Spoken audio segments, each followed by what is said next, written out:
Now, a number of options that you have on the gradient tool are up here. We have this linear shape that we can do. We can also do what's known as the radial gradient, and that works just like this. Let's see.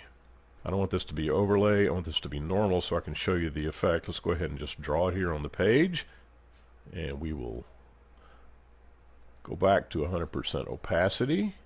Let's go ahead and draw it again. There you go. Now you can see how the radial gradient looks. And then we have what's known as a conical or a pyramid looking thing. I never use that. And then we have what's known as the cylindrical. Kind of looks like a cylinder. Very similar to the linear. And then of course we have the last one, which is called the diamond gradient.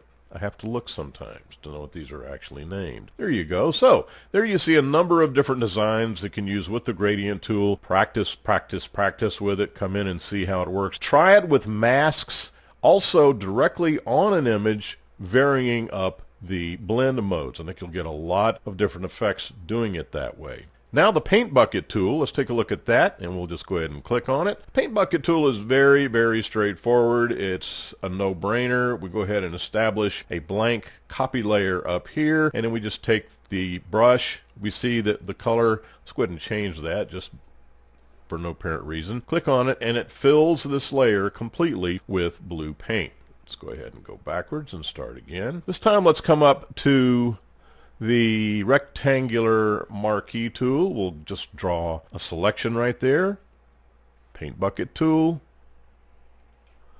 Click on it and it fills it in. So a paint bucket tool only deposits color into an area that you designate. It's as simple as that. And of course you change the color of what the paint bucket has in it according to the color picker.